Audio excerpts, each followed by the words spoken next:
And welcome back to Ecocentric Homestead.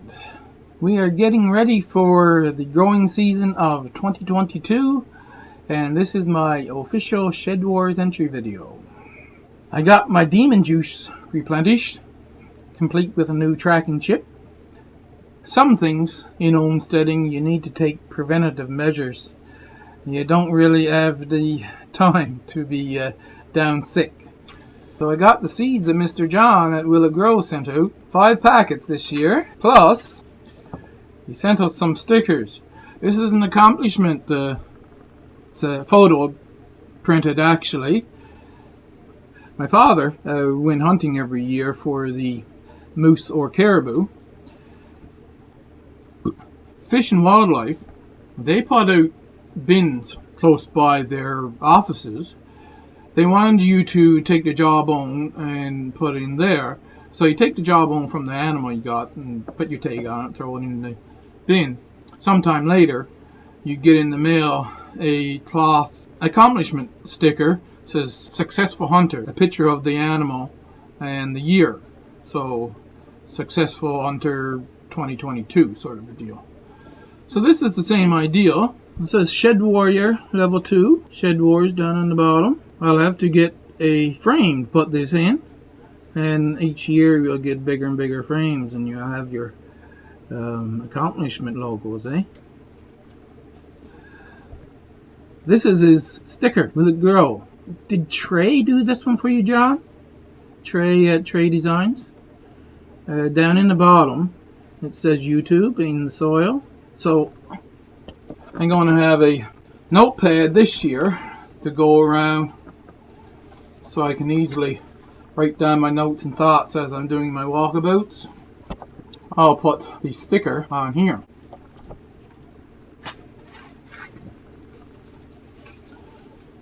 Five seed packets. Cabbage, Golden Acre. Cabbage is a cool season crop. For people who have hot summers, they have to start these really early in the spring. For me, well, I can grow it during the whole growing season. And on top of that, I have a shady spot to put them, so heat is not a problem for me. Let's look these up on Google.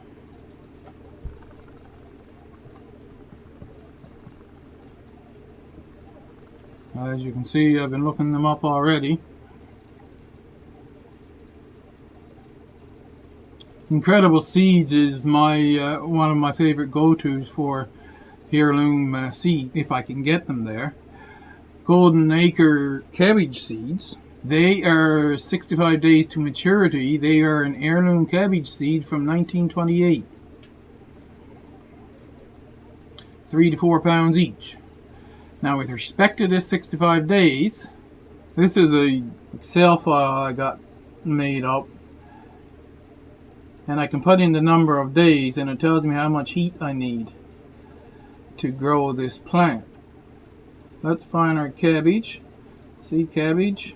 That's okay. I have a Copenhagen market that requires 65 days. And you see, I need 780 growing degree units. That's the growing degree units is the heat. At a base 5 degrees Celsius.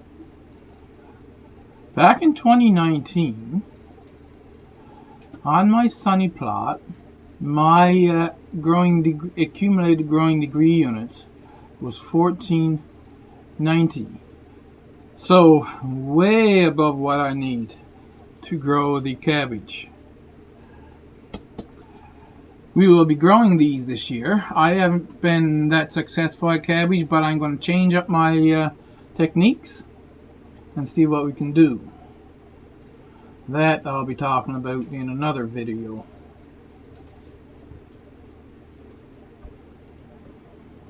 Tomato, Speckled Roman. Return to Google. Let's go to Seed Savers. Red fruits with orange and yellow stripes, and meaty flesh with very few seeds. Great tomato taste. Ideal for processing and fresh eating. It's indeterminate. That means the fruit ripens throughout the season. 85 days from transplant. Now this meaty flesh That is what makes it a good tomato for making tomato paste and tomato sauce. If I were to go over here and look up the tomatoes, see, I have a list of possible tomato varieties here that I'm going to be trying out. Now these says 85 days. You see this bush beefsteak? Now I did get a couple of ripe tomatoes from the bush beefsteak when I planted them in my, what I call a small cold frame. I'll show you in just a minute here. These guys would require 85 days, so 1062 growing degree units at a base 10. If I were to bring you back to this is in the sunny plot, but you see if I go to the south side of my house there, you see the growing degree units base 10, 1309. First, before I continue with that, we have this other tomato, David Davidson's. That's one I've never heard of before. Look it up on Google. Seed savers, 90 days from transplant. It does sound like a good tomato. Variable in shape with some ribbing and pointed tips, clusters of 7 fruits, great flavor with hints of citrus. So, as I was saying, okay, so we've got the 2 tomatoes that, well, I can try it, but it's really pushing the envelope. I probably won't get ripened tomatoes off these if I just put them out in the regular growing area. But as you can see, against the south wall, I got a lot of heat. So for these 2, I have planned to make a sun trap in the Shedwars garden and to put these in it and see what happens.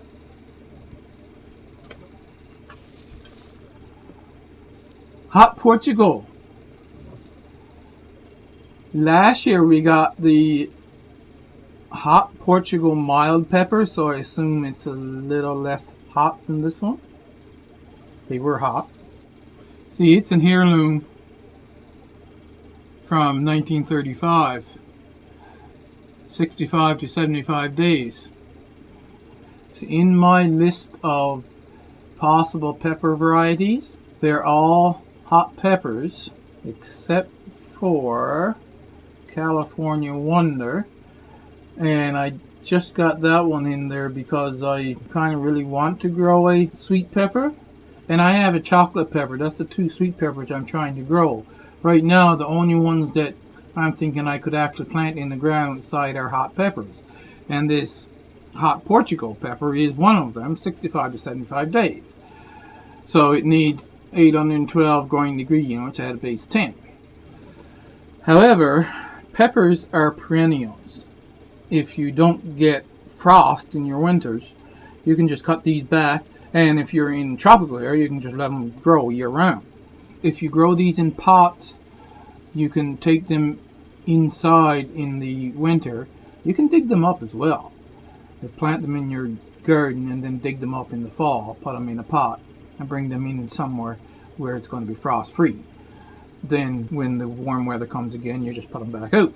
Currently I'm growing peppers in planters so that I can just move the planter back and forth. Corn is something that our climate does not allow us to grow for the most part. So if I look up this variety, let's go to Haas Tools.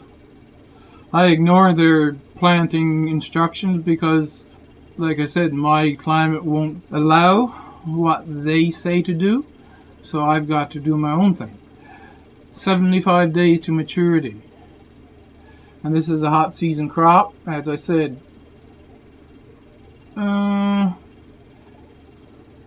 You can squeeze it in, you might get something, you might not.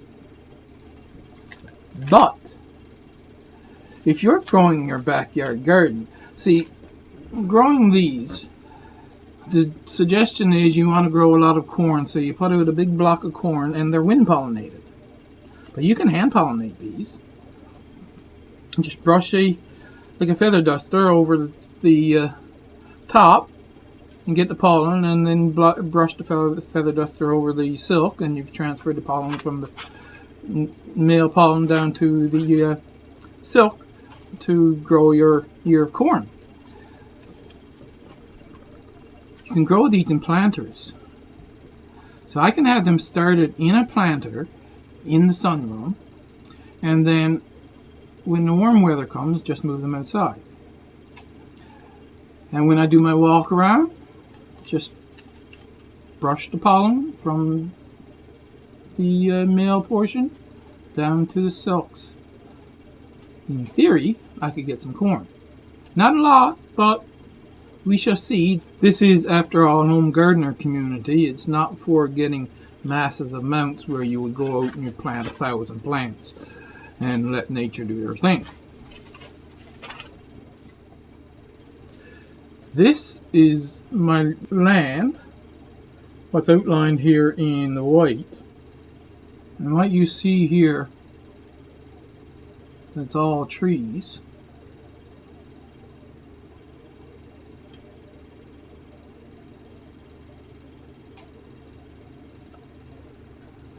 The intention is to turn that into a jungle.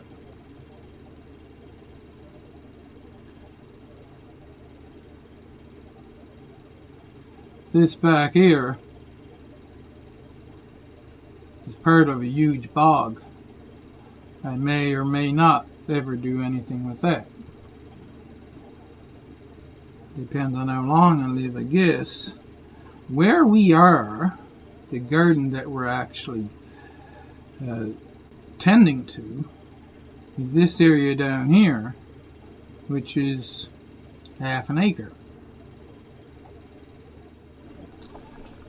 And I planned my garden out, but not everything can fit in there because I want to save seeds. You see, all the squash, they are pretty much the same species. Sea peppo, I don't know how that word is pronounced, but it's the family that cucumbers are in anyway. The butternut is muscata, so that's a different species. My pumpkins are also sea peppo. I have this sea maxima. I'm not growing Dill's Atlantic Giant, but I do have that unknown sea maxima that I want to grow. And then if we go down to the zucchinis, they are sea peppo as well. So what I've got done, this is the baby pan pumpkins here. That's sea peppo. And the butternut, sea muscata. So they won't cross with the pollinators. Over here, a little over 30 feet away, I have, this will be the neon pumpkin, sea peppo. And this will be my unknown sea maxima. The thing about these plants, I have to pollinate them because we have a very little window, the last week of July, first 2 weeks of August, to get fruit set on these. Otherwise, they're not going to ripen. So I hand pollinate them. They have very big flowers when I do my walkabout. And then I clean up my brush before I go and hand pollinate the next one. The same thing we got down here, another sea peppo. That's one of the zucchini. Once again separated. And there's a lot of flowers all over here. This is just wild plants, even though I do mow it. So there's a lot of wildflowers there as well. I have cucumbers, 3 cucumbers, and 2 squash. You see where I've got the ones here, I've already got them planned. But I've got these two zucchini here, 2 squash here, and a naked bare pumpkin that I have to plant out elsewhere. This area, what you see with stuff already planted, that's the beds that are ready to grow, ready to go. That amounts to 1,000 square feet of planting area. And like I said, the other things I have to plant out elsewhere just because I'm going to be saving seed. So, follow SHEDWARS. That's hashtag SHEDWARS22. Hashtag SHEDWARS22. The Northern Hemisphere is starting in March. And there are 100 entry videos so far. So over 100 of us in the Northern Hemisphere is collaborating on this community of beginning gardeners and the tips for beginning gardeners. There's a lot of great channels there, and you won't regret following them. I hope you enjoyed this video, and I'll see you in the next one.